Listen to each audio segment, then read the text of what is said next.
अनुरोध करती हूं।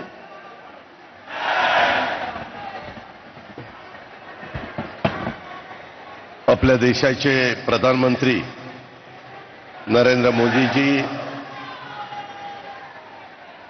आपले राज्यपाल महोदय, आपल्या राज्याचे मुख्यमंत्री एकनाथरावजी शिंदे साहेब, उपमुख्यमंत्री देवेंद्रजी, केंद्रीय मंत्री पीयूष गोयलजी, रामदास आठवलेजी, दीपक केसरकरजी, मंगलप्रभात लोढाजी, सर्व उपस्थित खासदार, आमदार, सर्व लोकप्रतिनिधी, जमलेले सर्व मुंबईकर, बंधू भगिनींनो आणि माझ्या तरुण मित्रांनो, आज मुंबईतील विविध विकास कामांच्या उद्घाटनाच्या सोहळ्याच्या निमित्तानं आपण सगळेजण या ठिकाणी उपस्थित राहिलात त्याबद्दल मी सुरुवातीलाच आपल्या सर्वांचं मनापासून स्वागत करतो।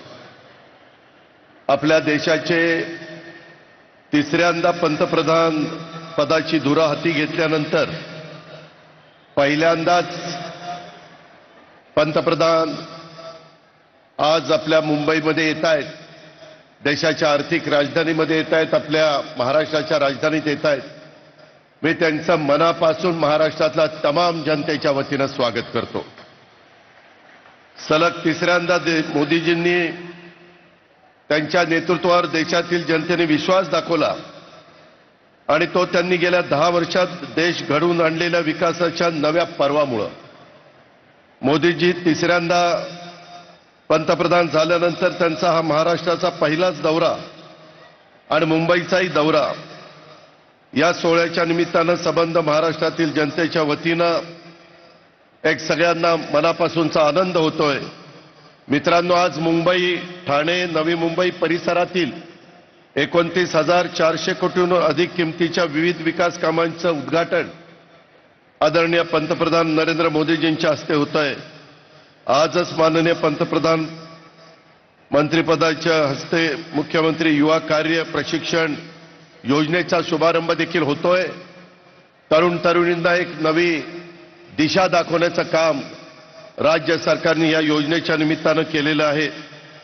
युवकांच्या रोजगारासाठी त्यांना प्रशिक्षित करून प्रशिक्षित मनुष्यबळ उद्योगासाठी उपलब्ध करून व्हावे, हे त्या ठिकाणी विजन आहे आणि त्याकरता राज्य सरकार 10 लाख विद्यार्थ्यांच्या करता एक चांगला करून व्हावे, हे त्या ठिकाणी विजन आहे आणि त्याकरता राज्य सरकार 10 लाख विद्यार्थ्यांच्या करता एक चांगला निर्णय देखील मध्ये आम्ही अर्थसंकल्पामध्ये घेतलाय। जवळपास 10,000 कोटी रुपये त्याकरता आपण तरुण तरुणींच्या करता त्या ठिकाणी खर्च करतोय। गेल्या 10 वर्षात मोदीजींच्या नेतृत्वात ज्या वेगाने देशाचा विकास होतोय तसाच विकास आगामी काळात देखील होईल, याबद्दल आपल्या सगळ्यांच्याच मनामध्ये खात्री आहे। मोदीजींना आज देशाचा विकास पुरुष म्हटलं जातं, परंतु केवळ विकास पुरुषच नव्हे तर सर्वसामान्य गोरगरीब जनतेच्या सर्वांगीण विकासाचा ध्यास घेतलेले मोदीजी हे देशाचे प्रधान सेवक आहेत।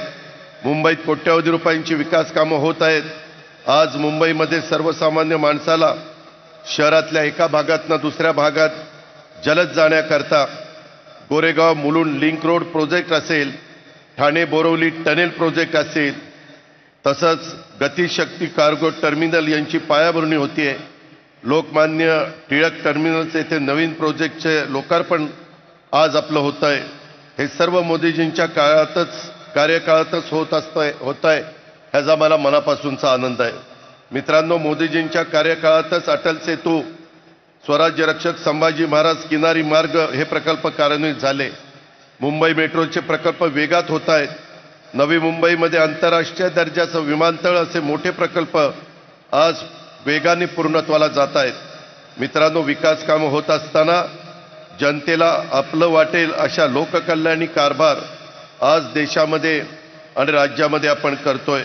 मोदीजींच्या नेतृत्वात या पुढच्या काळात देखील लोकहिताला प्राधान्य देऊन जनतेच्या इच्छा आकांक्षा पूर्ण करणारं सरकार देशात आणि राज्यात काम करेल, याबद्दल माझ्या मनामध्ये तिळमात्र शंका नाही, याबद्दलची खात्री व्यक्त करतो आणि या ठिकाणी थांबतो। धन्यवाद। जय हिंद, जय महाराष्ट्र। धन्यवाद। और अब मैं महाराष्ट्र के उप मुख्यमंत्री माननीय श्री देवेंद्र फडणवीस जी से सविनय प्रार्थना करती हूं कि वो जनता को उद्बोधन करें।